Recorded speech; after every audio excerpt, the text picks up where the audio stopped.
ঢালাওভাবে বলা হচ্ছে যে যারা কিনা মৃত্যুদণ্ডপ্রাপ্ত আসামি এবং যাবজ্জীবন প্রাপ্ত আসামি তাদেরকেও ছেড়ে দিতে হবে। এটা কি ধরনের কথা? আমরা যারা শহীদ পরিবার আছি আমাদের সাক্ষী নিয়ে যারা কিনা বেঁচে আসা আর্মি অফিসার রয়েছে তাদের সাক্ষী নিয়েই তো আসলে তাদেরকে ইমপ্রেজেন্ট করা হয়েছে।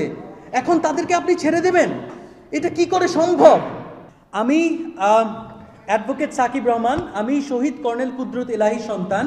আজকে মূলত আমরা এই কারণেই বসেছি, আমরা শহীদ পরিবারবর্গ এবং যারা বেঁচে আসা অফিসাররা রয়েছে আমরা মনে করেছি যে আজকে এমন একটা দিন যেই দিনটা আমরা কোনো দাবি দাওয়া করব না এবং যেই দিনটাতে আমরা এসে বলবো না যে আমরা কি চাইছি, আমরা বিচার চাইছি নাকি আমরা কমিশনের থেকে এটা চাইছি ওটা চাইছি, আমরা এগুলো কিচ্ছু বলতে আসিনি।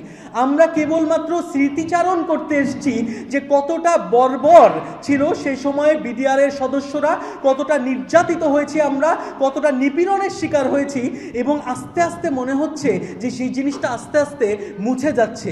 কোনো এক অদ্ভুত কারণে আমাদের কাছে মনে হচ্ছে এই পুরো ন্যারেটিভটাকে চেঞ্জ করে দেওয়া হচ্ছে, এটাকে অন্যদিকে নিয়ে চলে যাওয়া হচ্ছে।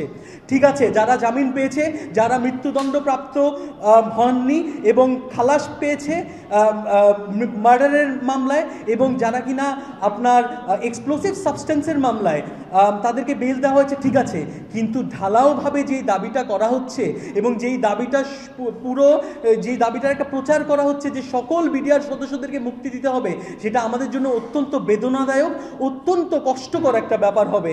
আপনি চিন্তা করে দেখেন, আপনার বাবার খুনিকে যদি আপনি দেখেন যে সে আপনাদের আশেপাশে হেঁটে বেড়াচ্ছে, আমরা তো জানি আমাদের বাবাদেরকে কে হত্যা করেছে, কে বুলেট দিয়ে হত্যা করেছে, কে বেয়োনেট খোঁচে হত্যা করেছে, কে গণকবরের মধ্যে রেখে কবর দিয়েছে, সেগুলো তো আমরা জানি।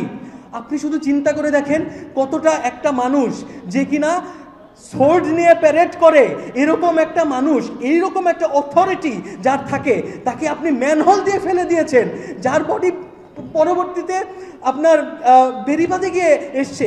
এই জিনিসগুলো তো আপনারাই ধারণ করেছিলেন, এগুলো সবগুলো ভিডিও ফুটেজ আছে।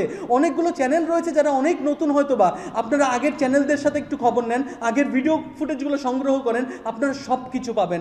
আমরা কেন ভুলে যাচ্ছি সেই স্মৃতিগুলো? এই কারণে আমি আবারও একটু পার্সপেক্টিভে আনতে চেয়েছি। আমরা শুধুমাত্র চেয়েছি সেই দিনের স্মৃতিগুলো তুলে ধরার জন্যে, কারণ আমরা এটাই বলতে চাই যে যেভাবে করে ঢালাওভাবে নিরপরাধ বলা হচ্ছে, আসলে তারা ঢালাওভাবে তাদেরকে ছেড়ে দেওয়া যাবে না এবং তারা নিরপরাধ না। ঢালাওভাবে বলা হচ্ছে যে যারা কিনা মৃত্যুদণ্ডপ্রাপ্ত আসামি এবং যাবজ্জীবন প্রাপ্ত আসামি তাদেরকেও ছেড়ে দিতে হবে। এটা কি ধরনের কথা?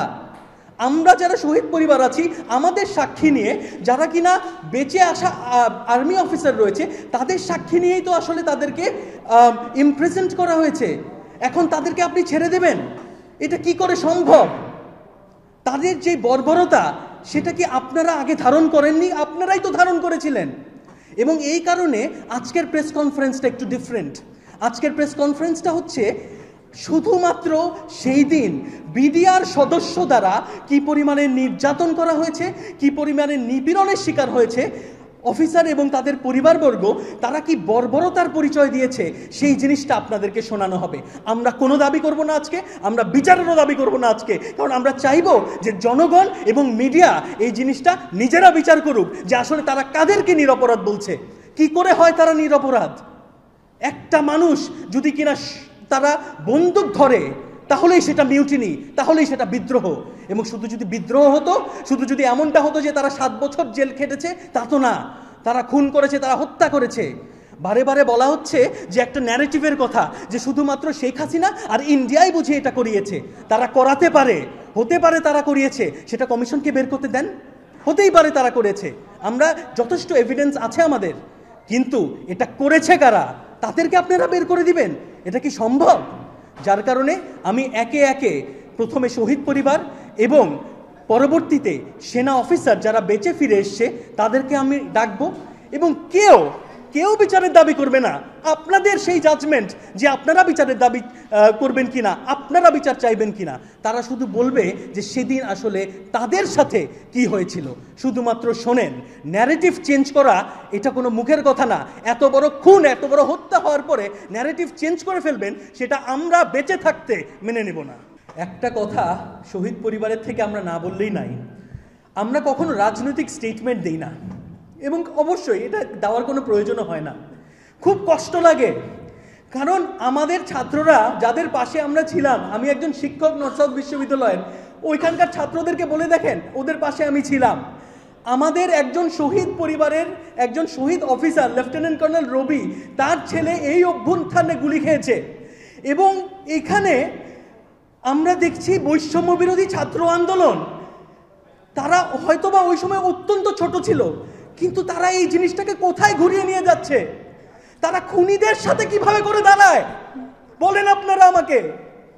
আপনারা অনেকেই হয়তো বা প্রশ্ন করছেন যে যাদেরকে কিনা জামিন দেয়া হয়েছে সেই বিষয়ে কি আমাদের কোনো সমস্যা আছে কিনা। আমরা এটাই বলছি যে যেটা জুডিশিয়ারি করেছে সেই জায়গাটায় তো আমরা আসলে কোনো কথা বলছি না। আমরা কি নিয়ে কথা বলছি? আমরা বলছি যে যেভাবে করে দাবি করা হচ্ছে যে ঢালাওভাবে সকল মিডিয়ার সদস্যদেরকে ছেড়ে দিতে হবে, এবং সেটা ইনক্লুডিং যারা কিনা ডেথ রোতে রয়েছে এবং যাদের লাইফ টাইম ইমপ্রিজনমেন্ট দেওয়া হয়েছে, সেই বিষয় নিয়ে আমরা কথা বলছি। যাদেরকে জামিন দেওয়া হয়েছে এবং যারা আসলে